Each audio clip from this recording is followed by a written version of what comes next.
हम लोग आज बात करने वाले हैं इस चैप्टर यानी कि प्रकाश के अपवर्तन के दूसरे पार्ट को। इससे पहले हम लोगों ने इसका पार्ट 1 कंप्लीट किया था।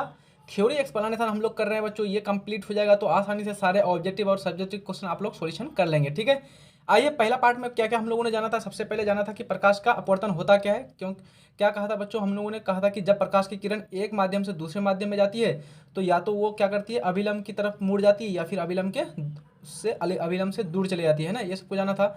फिर उसके बाद प्रकाश के अपवर्तन के कारण को जाना था, यानी कि यह होता क्यों है, प्रकाश का अपवर्तन होता क्यों है। तो वहाँ पर मैंने आपको कारण बताया था कि जब प्रकाश एक माध्यम से दूसरे माध्यम में जाती है तो दोनों माध्यम में उसके चाल में परिवर्तन आ जाता है। चाल में परिवर्तन आ जाता है तो इसलिए वो मुड़ जाता है ना, चाहे तो अभिलंब की तरफ या अभिलंब से दूर मुड़ जाती है। एक माध्यम सघन होता है, दूसरा माध्यम विरल होता है, ये सबको जाना था। फिर उसके बाद मैंने यहाँ से बताया था बहुत ही इंपॉर्टेंट, वायु में प्रकाश की चाल। ये बच्चों क्वेश्चन ऑब्जेक्टिव के रूप में 3 से 4 बार क्वेश्चन आया हुआ है। ठीक है, ध्यान रखिएगा, ये क्वेश्चन बहुत ही इंपॉर्टेंट है। उसके बाद कांच में प्रकाश की चाल, इसको भी ध्यान रखिएगा अच्छी तरह से। लेकिन वायु में प्रकाश की चाल पूछे या निर्वात में प्रकाश की चाल पूछे या फिर शून्य में प्रकाश की चाल पूछे, ये तीनों सेम ही होता है बच्चों। ठीक है, ध्यान रखिएगा, मैंने उस दिन बताया था आपको। चलिए उसके बाद हम लोगों ने कांच के सिल्ली से प्रकाश का अपवर्तन को भी देखा था, है ना, कि कांच के सिल्ली से किस प्रकार से प्रकाश का अपवर्तन होता है। यहाँ से कुछ याद नहीं करने का है, बस यहाँ से आपको ध्यान रखना है पार्श्व विस्थापन।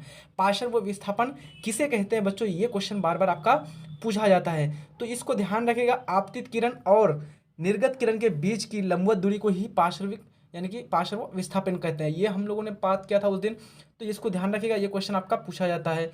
उसके बाद प्रकाश के अपवर्तन के कितने नियम है, ये तो आप लोग को मालूम है। प्रकाश के परावर्तन के भी 2 नियम है और प्रकाश के अपवर्तन के भी 2 ही नियम है। ठीक है, आपतित किरण, अपवर्तित किरण और आपतन बिंदु पर डाला गया अभिलंब तीनों एक ही तल पर होता है। और आपतन की कोण की जो जया होती है बच्चों साइन, और अपवर्तन कोण की जया यानी साइन, ये इन दोनों का अनुपात क्या होता है, एक कांस्टेंट होता है, अचर राशि होता है। यानी कि साइन आई बटा साइन आर बराबर कोई भी एक कांस्टेंट ले लीजिए।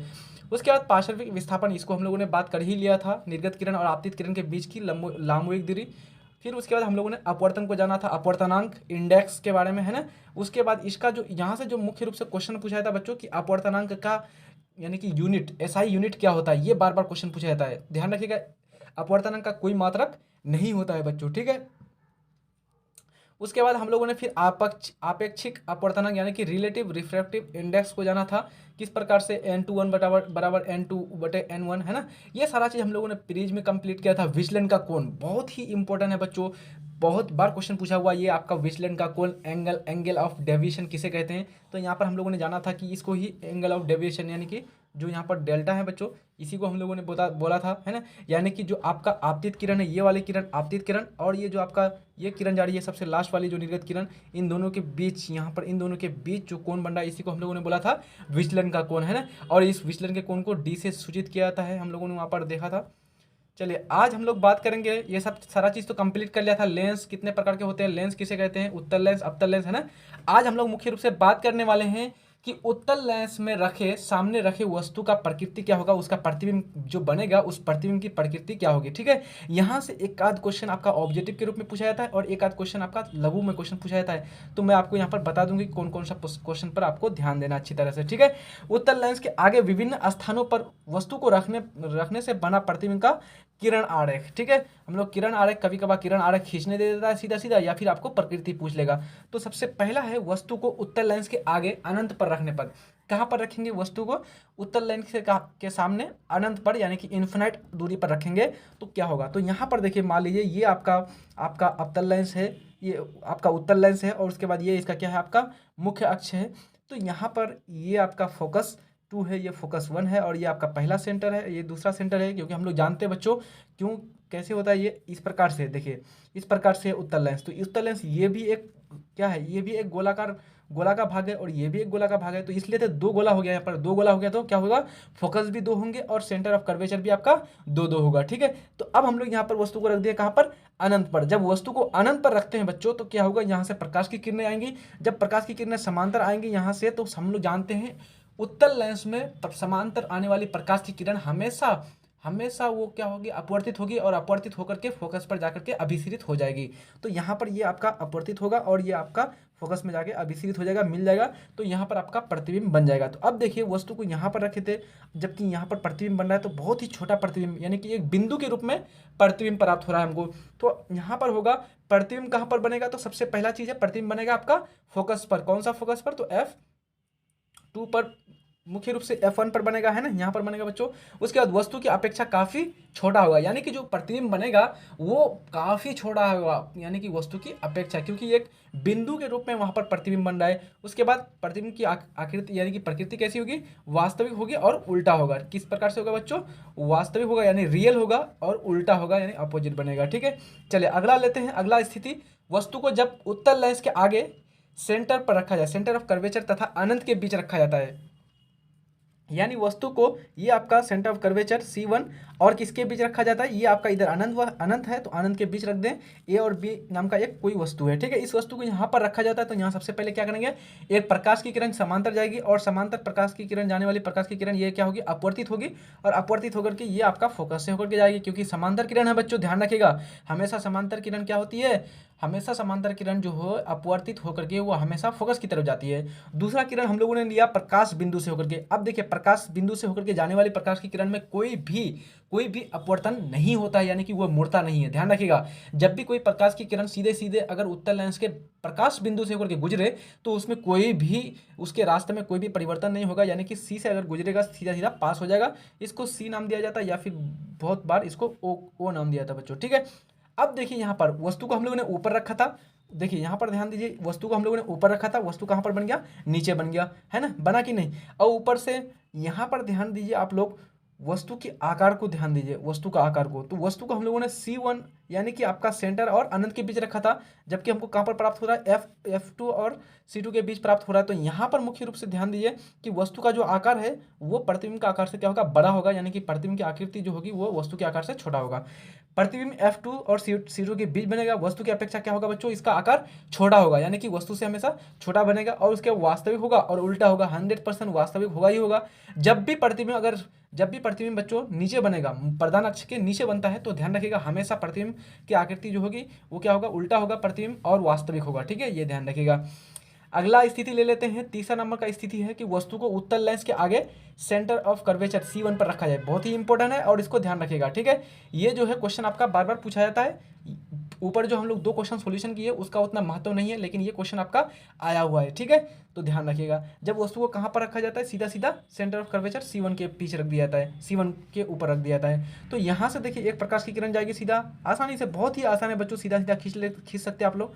ये सीधा अपवर्तित होकर के कैसी जाएगी, तो फोकस से होकर के पास होगा, और इधर से एक प्रकाश की किरण बिंदु यानी कि प्रकाश बिंदु की तरफ से लेंगे तो यहाँ पर आके कटेगा। तो कहाँ पर कटेगा, तो C1 पर रखे हैं तो C2 पर कट रहा है। तो 100% यहाँ पर वस्तु की जो आकृति है, वस्तु का जो आकार है वो प्रतिबिंब के आकार दोनों यानी कि आपस में बराबर है, यानी कि वस्तु का अगर प्रतिबिंब का आकार बराबर होगा और प्रतिबिंब कहाँ पर बन रहा है बच्चों, नीचे बन रहा है, तो कहेंगे कि वस्तु का जो प्रतिबिंब होगा वो क्या होगा, वास्तविक होगा और उल्टा होगा। नीचे बन रहा है तो उल्टा होगा, और उल्टा प्रतिबिंब हमेशा वास्तविक, मतलब कि वास्तविक होगा और उल्टा होगा और वस्तु के बराबर होगा, ठीक है, ये ध्यान रखिएगा। आपको क्वेश्चन पूछा जाता है बच्चों यहाँ से कि उत्तल लेंस में वस्तु के समान आकार की प्रतिबिंब प्राप्त करने के लिए वस्तु को कहाँ पर रखा जाएगा, आपको दे देगा फोकस पर, C1 पर, या फिर F और C के बीच अनंत पर। तो ध्यान रखिएगा C1 पर, ठीक है, ये याद रखिएगा। आगे बात करते हैं चौथा स्थिति में, वस्तु को उत्तल लेंस के आगे C1 तथा F1 के बीच रखा जाए, यानी कि जब वस्तु को कहाँ पर रखा जाए, C1 और F1 के बीच रखा जाता है तो इसकी प्रकृति क्या होगी।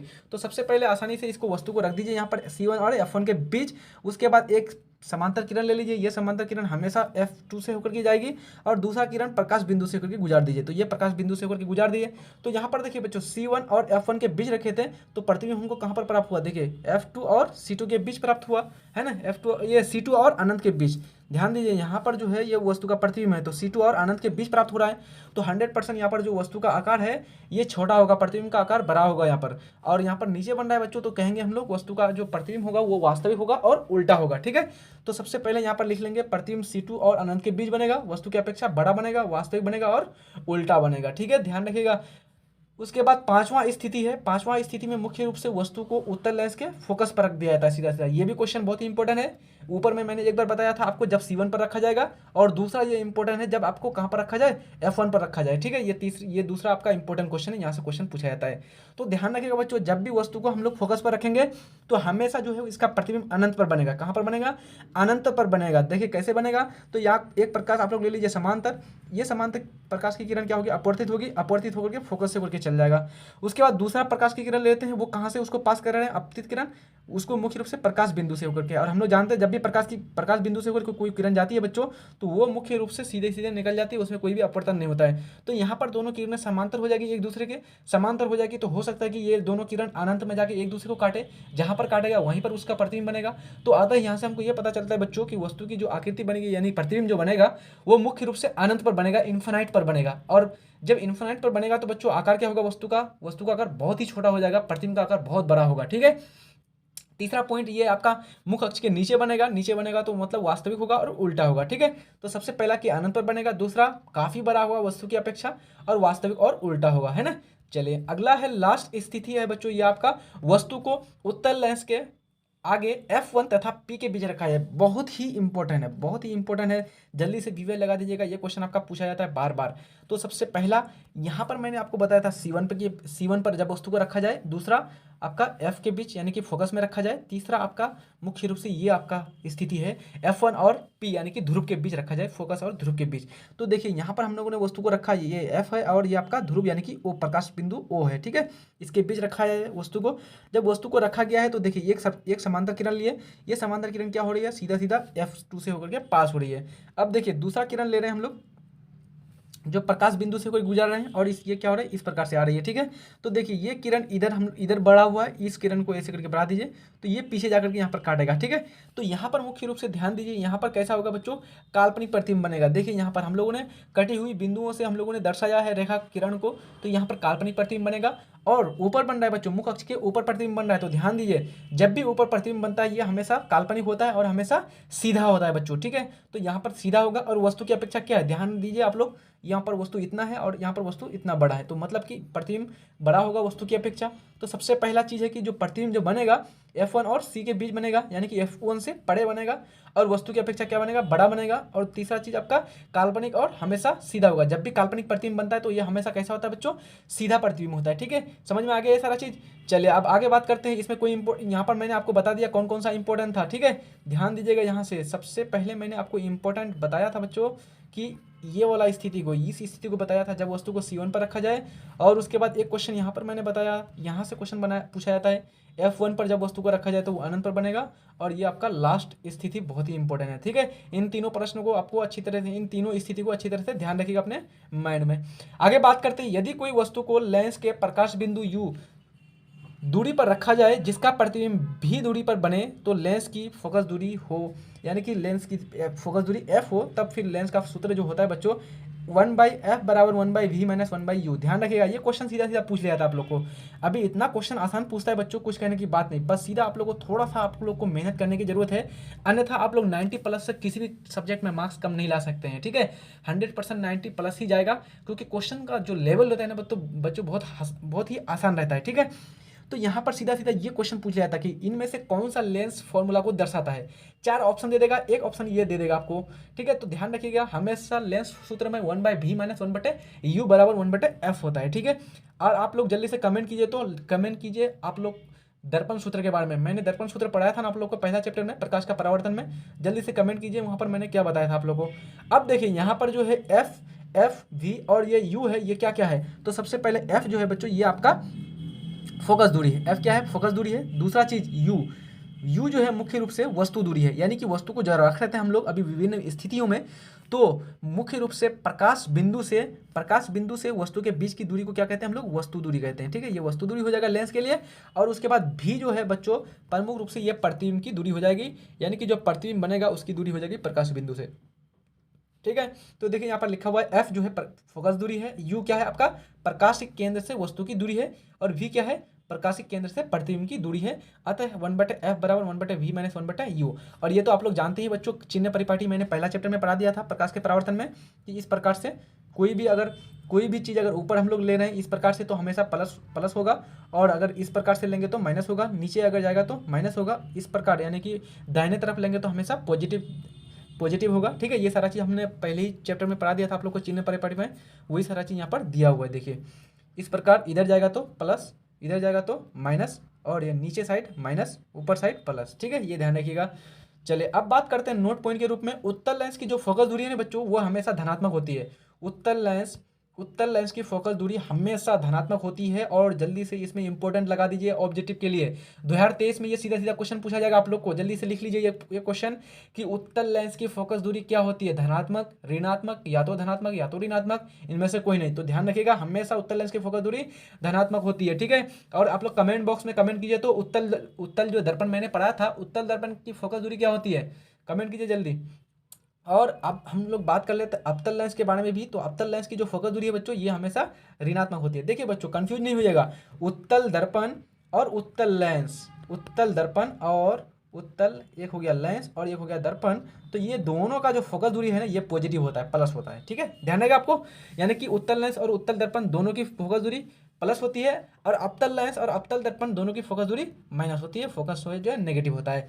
क्यों एक वस्तु को उत्तल लेंस के आगे 20 सेंटीमीटर की दूरी पर रखा जाता है? यदि लेंस की फोकस दूरी f हो तो 15 सेंटीमीटर हो तो प्रतिबिंब का स्थान बताइए। बहुत ही सिंपल सा क्वेश्चन दिया हुआ है और इस क्वेश्चन का आने की संभावना है बच्चों, छोटा छोटा क्वेश्चन आ सकता है। देखिए हमको पूछ रहा है, क्वेश्चन पूछ रहा है, ये वस्तु को उत्तल लेंस के आगे रखा जा रहा है। उत्तल लेंस के आगे कहाँ पर रखा था? 20 सेंटीमीटर की दूरी पर। ध्यान रखिएगा, जब भी वस्तु होगा तो हमेशा u बराबर क्या लेंगे? माइनस लेंगे।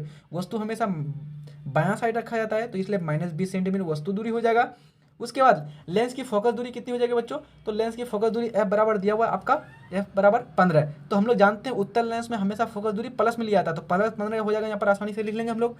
उसके बाद हम लोग क्या निकालने बोल रहे हैं हमको? प्रतिबिंब का स्थान, यानी कि जो प्रतिबिंब बनेगा वो कहाँ पर बनेगा, कितनी दूरी पर बनेगा, ये हमको क्वेश्चन पूछ रहा है। तो क्वेश्चन पूछ रहा है तो हमको भी निकालना पड़ेगा। भी निकालने के लिए क्या करेंगे हम लोग? सबसे पहले फॉर्मूला लगा देंगे लेंस सूत्र। लेंस सूत्र मैंने अभी आपको बताया, 1/f बराबर 1/v माइनस 1/u। ठीक है, और ये सारा वैल्यू जितना भी है v और u का निकाल लीजिए। ये v का हमको निकालना है तो u और f का रख लेना है, और रख करके आसानी से हम लोग क्या करेंगे?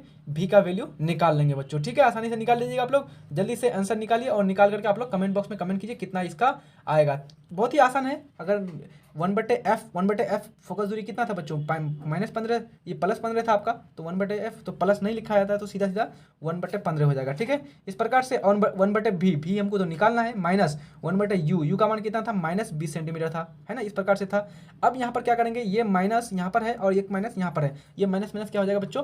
प्लस हो जाएगा। तो अब यहाँ पर 1/v बराबर क्या हो जाएगा बच्चों? 1/15 को एक तरफ रख लेते हैं, और इसको हम लोग क्या करते हैं? इसको इस साइड, यानी कि इस साइड लेके आ जाते हैं 1/15 की तरफ। 1/15 की तरफ जाएंगे तो ये माइनस और माइनस क्या हो जाएगा? प्लस हो जाएगा, और वो प्लस फिर इस पर लाएंगे तो फिर माइनस हो जाएगा, तो 1 यानी कि 20 हो जाएगा, -1/20 हो जाएगा। अब इसका एलसीएम निकालेगा, सीधा सीधा बहुत आसान से निकल जाएगा। 15 और 20 का एलसीएम कितना होता है बच्चों? तो 15 और 20, 5 से 15, 5 का 20, तो 4 से 12, 5 से 60 हो जाता है। 15 और 20 का एलसीएम 60 हो जाएगा। तो सीधा सीधा यहाँ से निकाल दीजिएगा। 15 क्या हो जाएगा? 20, 15 चौका 60, 4 माइनस 3 हो जाएगा, तो 1/1 कितना हो जाएगा बच्चों? 60। तो अतः भी जो है, यानी कि आपका जो प्रतिबिंब की जो दूरी होगी बच्चों, वो आपका 60 सेंटीमीटर पर बनेगा। कितनी दूरी पर बनेगा? 60 सेंटीमीटर की दूरी पर बनेगा। ठीक है, ये निकाल लीजिएगा, प्लस होगा, दूरी हमेशा यहाँ पर इसमें प्लस हो जाएगा। चलिए आगे बात करते हैं। अब हम लोग बात करते हैं अवतल लेंस यानी कि कनकेव लेंस के बारे में। वह लेंस जो समांतर किरण पुंज को अपसरित कर दे उसे अवतल लेंस कहते हैं। क्या कर दे? अपना किरण, यानी कि जो समांतर किरण पुंज जो आएगी उसको क्या कर देगा बच्चों? अपसरित कर देगा। देखिए इस प्रकार से जा रहा है तो ये आपका मुड़ जाएगा इस प्रकार से, और ये क्या होगा उसके बाद? ये अपसरित, यानी कि इसको जब मिलाएंगे एक बिंदु पर आकर के मिलता हुआ हमको प्रतीत होगा, लग रहा है कि इस बिंदु से निकल रहा है, यानी कि अपसरित हो रहा है। ठीक है, ये है। अब हम लोग बात करते हैं इसमें मुख्य रूप से अवतल लेंस के बारे में। तो अवतल लेंस द्वारा बना प्रतिबिंब हमेशा सीधा और काल्पनिक होता है। जिस प्रकार से हम लोगों ने उत्तल दर्पण के बारे में पढ़ा था, सीधा सीधा उसी का प्रकृति यहाँ पर अवतल लेंस में पाया जाएगा। तो अवतल लेंस की जो प्रतिबिंब होगा बच्चों, वो हमेशा कैसा होगा? काल्पनिक होगा और हमेशा सीधा होगा। याद रखिएगा, क्वेश्चन सीधा पूछा जाता है कि अवतल लेंस से बना प्रतिबिंब होता है वास्तविक काल्पनिक दोनों, इनमें से कोई नहीं। तो ध्यान दीजिएगा, हमेशा काल्पनिक होगा। ठीक है, अवतल लेंस के आगे विभिन्न स्थानों पर वस्तु को रखने पर बना प्रतिबिंब और उसके प्रकृति। अब हम लोग इसका प्रकृति को देख लेते हैं, कहाँ कहाँ पर वस्तु को रखेंगे तो कैसा कैसा प्रतिबिंब बनेगा। सबसे पहला है आपका F1 पर, यानी कि सबसे पहला है कि जब वस्तु को कहाँ पर रख दिया जाए? अनंत पर रख दिया है। तो अनंत पर रख दिया है, तो यहाँ पर मान लीजिए अनंत पर रख दिए, तो यहाँ से सीधा किरण जाएगी और इधर से एक किरण जाएगी, और ये आपका क्या होगा? अपवर्तन होगा। अपवर्तन होकर के इस प्रकार से चल जाएगा, तो ये हमको लगेगा कि फोकस पर आकर के मिल रहा है, तो मतलब कि कहाँ पर बनेगा? F1 पर बन जाएगा। फोकस पर बनेगा। फोकस पर बनेगा तो 100% बहुत ही छोटा बनेगा, एक बिंदु के रूप में प्रतिबिंब बनेगा। तो लिख लेंगे कि प्रतिबिंब क्या बनेगा, फोकस पर बनेगा। और हम तो जानते ही बच्चों काल्पनिक बनेगा, और काल्पनिक प्रतिबिंब हमेशा सीधा होता है। और तीसरा चीज आपका मुख्य रूप से बहुत ही छोटा होगा, प्रतिबिंब की जो आकार होगा प्रतिबिंब का वो वस्तु की अपेक्षा बहुत ही छोटा होगा, ठीक है। दूसरा प्रकृति है, बहुत ही 2-3 इसमें प्रकृति ही बच्चों, 2 ही स्थिति होती है मेन। तो प्रमुख रूप से जब वस्तु को कहाँ पर रख दिया जाता है, लेंस के आगे रख दिया जाए। लेंस के आगे रख दिया जाए तो मान लीजिए यहाँ पर रख दिया हम लोगों ने। अब यहाँ पर क्या होगा, देखिए यहाँ पर आसानी से किरण आरेख को सबसे पहले समझने का प्रयास कीजिए। यहाँ पर वस्तु को रख दिया जाए और ये समांतर है, तो समांतर किरण ये जा रही है, सीधा अपवर्तित होगा। अब अपवर्तित होकर के क्या होगा, लग रहा है कि ये फोकस से होकर के निकल रही है। और दूसरा एक हम लोग ले लेते हैं, सीधा सीधा प्रकाश बिंदु से होकर के गुजार दिए। तो अब देखिए एक दूसरे को कहाँ पर काट रही है, तो इस बिंदु पर काट रही है, इस बिंदु पर काट रही है, यानी एफ और ध्रुव के बीच काट रही है, एफ और ओ के बीच काट रहा है ना। एफ ये हो गया ओ प्रकाश बिंदु और ये हो गया एफ, तो इन दोनों के बीच काट रहा है। तो यहाँ पर प्रतिबिंब बनेगा F1 और O के बीच बनेगा। और प्रतिबिंब का आकार क्या होगा, देखिए प्रतिबिंब का आकार यहाँ पर छोटा होगा, यानी कि जो वस्तु की अपेक्षा क्या हो जाएगी, छोटा हो जाएगा। और हम लोग तो जानते हैं काल्पनिक और सीधा बनेगा। तो F1 और O के बीच वस्तु की अपेक्षा छोटा और मुख्य रूप से काल्पनिक और सीधा बनेगा, ठीक है। ये सारा चीज हो गया।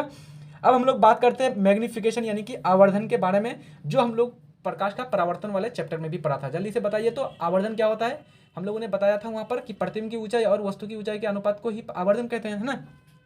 किसी लेंस की प्रकाश बिंदु से प्रतिबिंब की दूरी तथा वस्तु की दूरी के अनुपात तथा वस्तु की दूरी के अनुपात को, या प्रतिबिंब की ऊंचाई या वस्तु की ऊंचाई के अनुपात को और वस्तु की ऊंचाई के अनुपात को क्या कहते हैं, लेंस का आवर्धन कहते हैं, यानी कि मैग्निफिकेशन ऑफ लेंस कहते हैं। लेंस के आवर्धन जो होता है इसको एम से सूचित किया था बच्चों, ठीक है। और आवर्धन का कोई भी यूनिट नहीं होता है, कोई भी ऐसा यूनिट नहीं होता है, मैंने पहले ही बता दिया था आपको। माना कि लेंस की प्रकाश बिंदु से दूरी जो है वस्तु दूरी u है और जो है उसकी ऊंचाई क्या है h है। इसका प्रतिबिंब यानी कि जो प्रतिबिंब बन रहा है वो बिंदु f से यानी कि प्रकाशिक बिंदु से v दूरी पर बन रहा है, और जिसका ऊंचाई क्या है बच्चों h डैश है। तो ठीक है, तो यहाँ से सीधा सीधा क्या बना लेंगे, हम लोग जानते हैं बच्चों m बराबर प्रतिबिंब की ऊंचाई यानी h डैश बटा h हो जाएगा, है ना। ये सीधा सीधा हो जाएगा। या फिर आपका आवर्धन में फिर यहाँ पर क्या होगा, m बराबर h डैश बटे h होगा ही होगा। उसके बाद यहाँ पर अगर v के लेंगे मतलब कि दूरी अनुसार लेंगे तो प्रतिबिंब दूरी बटे वस्तु दी हो जाएगा, यानी कि v बटे u हो जाएगा बच्चों, ठीक है। चलिए अब आगे बात करते हैं लेंस की क्षमता के बारे में, यानी कि पावर ऑफ लेंस के बारे में। बहुत ही इंपॉर्टेंट है, यहाँ से आपका ऑब्जेक्टिव क्वेश्चन पूछा जाता है, ठीक है। तो लेंस की क्षमता के बारे में बात कर लेते हैं। तो लेंस द्वारा प्रकाश की किरणों को मोड़ने की प्रक्रिया को लेंस की क्षमता कहते हैं, यानी कि कितना पावर है उसको लेंस की, यानी कि प्रकाश की जो किरणें होती है उसको मोड़ने की, उसके अंदर कितना शक्ति है, कितना क्षमता है, कितना पावर है, उसी को क्या बोलेंगे, लेंस की क्षमता बोलेंगे, ठीक है। और इसे मुख्य रूप से P से सूचित किया जाता है, ठीक है। माना कि फोकस लेंस की फोकस दूरी से f हो तो उसकी क्षमता क्या होगी, तो 100% जब मान लीजिए अगर फोकस क्या है बच्चों, फोकस दूरी f है, तो वहां पर जो उसका पावर निकालेंगे तो पावर सीधा सीधा 1/f हो जाएगा, यानी कि आपका व्युत्क्रमानुपाती, यानी कि फोकस का व्युत्क्रम मान ले लेंगे तो सीधा सीधा हमको उसकी क्षमता निकल जाएगा, लेंस का क्षमता निकल जाएगा, ठीक है। अब मुख्य रूप से दिया हुआ है कुछ एनसीईआरटी में कुछ दिया हुआ है कि एनसीईआरटी के अनुसार क्या है, लेंस की फोकस दूरी के व्युत्क्रम को ही लेंस की क्षमता कहती है, यानी कि लेंस की जो फोकस दूरी होती है उसका व्युत्क्रम मान ले लेंगे। व्युत्क्रम मान क्या होता है बच्चों, 1/f, ठीक है। तो व्युत्क्रम मान ही क्या कहलाता है, लेंस का क्षमता कहलाता है, ठीक है, ध्यान दीजिएगा। अब बात करते हैं लेंस की क्षमता का क्या एसआई यूनिट क्या होता है, तो बहुत ही इंपॉर्टेंट है, जल्दी से वीवीआई लगा दीजिए और इसको नोट डाउन कर लीजिए, 2021 में क्वेश्चन ये आपका आने वाला है। लेंस की जो क्षमता होती है बच्चों, इसका एसआई यूनिट जो होता है वो आपका सीधा सीधा डाईऑप्टर होता है। क्वेश्चन दे देगा लेंस की एसआई यूनिट क्या होती है, डाईऑप्टर, या फिर दूसरा देगा ओम, या फिर आपको देगा जूल, या फिर आपका न्यूटन, कुछ भी दे सकता है बच्चों अलग अलग। तो ध्यान रखिएगा डाईऑप्टर होगा। इसे हमेशा डी से सूचित किया जाता है, ठीक है। किससे सूचित किया जाएगा, कैपिटल डी से सूचित किया जाता है डाईऑप्टर को। लेंस की क्षमता को ज्ञात करने के लिए फोकस दूरी हमेशा मीटर में ली जाती है, यानी कि जो फोकस दूरी होगी इसको कभी भी आप लोग सेंटीमीटर में नहीं लेंगे, किस में लेंगे हम लोग, हमेशा मीटर में लेंगे बच्चों, ठीक है, अदर यूनिट में नहीं लेंगे। प्रतिबिंब के बारे में बात की जाए, ये तो सारा चीज़ आप लोग जानते हैं बच्चों, प्रतिबिंब मैंने आपको पढ़ा दिया है पहले सारा चीज़, ये सब कि प्रतिबिंब क्या होते हैं, प्रतिबिंब के प्रकार, वास्तविक प्रतिबिंब, काल्पनिक प्रतिबिंब, ये सारा चीज मैंने पहला चैप्टर में ही कंप्लीट कर दिया था। अब बात करते हैं आवर्धन लेंस यानी मैग्नीफाइंग लेंस के बारे में। तो साधारण सूक्ष्मदर्शी को आवर्धक लेंस कहते हैं क्योंकि ये छोटी वस्तु को बड़ा करके दिखाता है, यानी कि आवर्धन में से होता है बच्चों मैग्नीफाइंग करना, बहुत बड़ा करके देखना। तो जो भी आपका माइक्रोस्कोप होता है ना, माइक्रोस्कोप बच्चों, तो वो माइक्रोस्कोप मुख्य रूप से क्या करते हैं, वो बहुत ही छोटी छोटी वस्तु को, जीवाणु को, वायरस को क्या करते हैं, उसको दिखाता है बहुत बड़े, यानी कि बहुत उसका जो छोटे वस्तु का जो आकार होता है उसको बहुत बड़े आकार में दिखाता है, इसी को बोलते हैं आवर्धन लेंस, ठीक है। तो समझ में आ गया ये सारा आज जो आपका चैप्टर, दूसरा चैप्टर था प्रकाश का अपवर्तन, रिफ्रैक्शन ऑफ लाइट, बहुत गजब तरीके से हम लोगों ने कंप्लीट कर लिया बच्चों। अगर आप लोग चैनल में नए हैं तो प्लीज़ सब्सक्राइब कर दीजिएगा शेयर और लाइक भी कर दीजिएगा बच्चों। अब यहाँ से क्वेश्चन जो है कहाँ से क्वेश्चन पूछा जाएगा और कौन कौन से ऑब्जेक्टिव क्वेश्चन बन सकते हैं, कौन कौन से सब्जेक्टिव क्वेश्चन बन सकते हैं, इसके बारे में हम लोग बात करेंगे अगले चैप्टर में, क्योंकि अगले चैप्टर में हम लोग सॉल्यूशन करने वाले हैं इसके इंपॉर्टेंट ऑब्जेक्टिव क्वेश्चंस को और सब्जेक्टिव क्वेश्चंस को। ठीक है, चलिए मिलते हैं नेक्स्ट वीडियो में। आप लोग अच्छी तरह से पढ़ाई करते रहिएगा। जय हिंद, धन्यवाद।